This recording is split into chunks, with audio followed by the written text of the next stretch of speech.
Do you know what it feels like to wake up feeling beautiful, powerful, and truly unbothered? Yeah, it feels great. So, in this video, I'm going to be giving you a guide to staying truly unbothered as a teen by sharing my experiences with you. But let's be real for a second. Being a teenager is not soft. You are literally figuring out your whole life. It's from your face to your body to your dreams, even your identity. And everybody has something to say. Friends, family members, relatives, even social media. And it's easy to start feeling like you're not doing enough, or comparing yourself, or being bothered by things that don't truly matter. So let's fix that.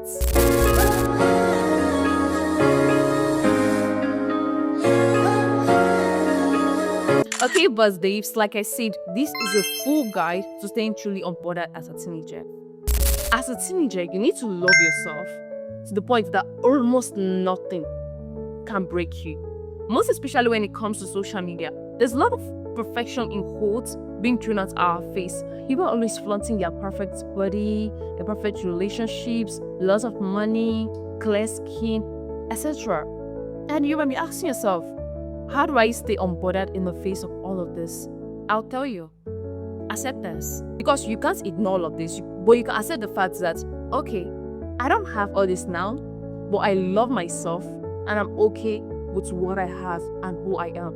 I don't have a clear skin, but I am in your face teaching you. Acceptance. I don't have love money, but I'm still here. I don't have a relationship.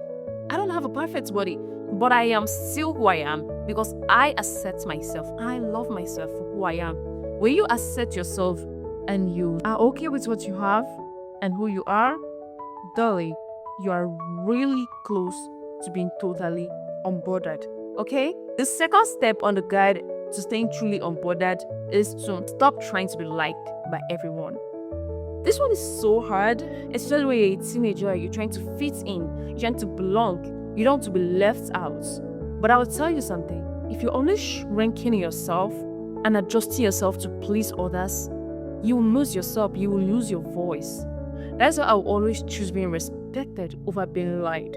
Staying truly unbothered requires a certain level of authority and having your own voice. You're not always trying to shrink yourself to please other people. And you know the funny part?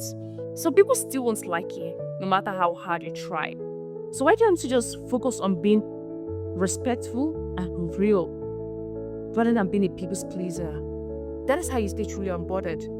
The next step is to focus on your own goals. See, the more time you have to sit idly and do nothing, the more time you have to overthink about who's doing this, who's not doing this. Just like the saying goes, an idle mind is a devil's workshop. So get busy. If you are busy trying to pass your exam, so you have to read, you're working on your extracurriculum activities, you are always trying to be productive.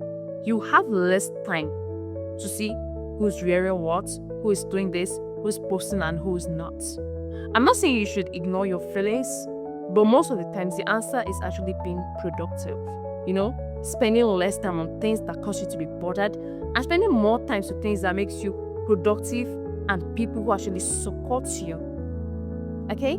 Next, you need to realize that people project. When people are coming for you, dropping hate comments, being unnecessarily aggressive, sometimes it's not even about you, it's about them. It's about their fears, their insecurities, their comparison. Just like a time in high school during a little argument, a girl said to me, "They're not even that fine." And I looked at this girl and I couldn't say anything to her because all I could see was someone who was very insecure.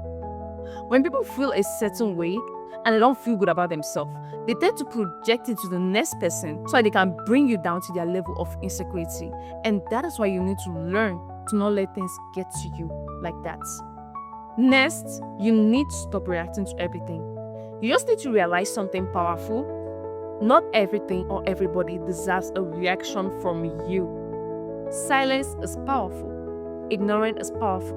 Walking away is powerful. Because every single time you act emotionally instead of thinking critically, you are handing your power over to someone else. Yes. So now before I react to something, I ask myself, will this matter in the next 5 years? If a month, I'll just work a week. Because most of the things you're actually bothered about right now, they won't matter in the next 5 years. So be guided. Next on the guide, you need to focus on your own lane. See, comparison is one of the easiest way to lose peace, especially as a teenager. You always see someone who's prettier. You always see someone with more money. You always see someone with more followers. But you just have to focus on building your confidence, your mindsets, and your brand. Then you just stop obsessing over other people's timeline because you're actually busy. But it's not naturally. You can't be bothered when you are busy building. Does it make sense? Like it. Like you just can't be bothered when you're actually building. That's the truth. So get busy building. And finally, you need to build internal validation. This one changes everything. If your confidence depends on compliments, you'll be broken down by criticism. So you need to start validating yourself. Even when nobody claps, even when the progress is slow, you need to validate yourself. And that is one thing I always do. I always say to myself, I am proud of me for every single day. And when I go in front of the mirror, I love everything I see. I affirm myself positively. And that is how to stay truly unbothered as a teen. So if you're watching this video and you've been shrinking yourself, overthinking and letting people's opinion dictate your mood, I hope this video helped you to stop being bothered and start being unbothered by all of that. So take everything you learned from this video and start implementing them in your life, and you'll see differences. Okay? So if you found this video helpful, do what to like, tell me which of the points hit you the most, and subscribe to the channel for more productivity and personal development videos. I'll see you in my next one. Bye!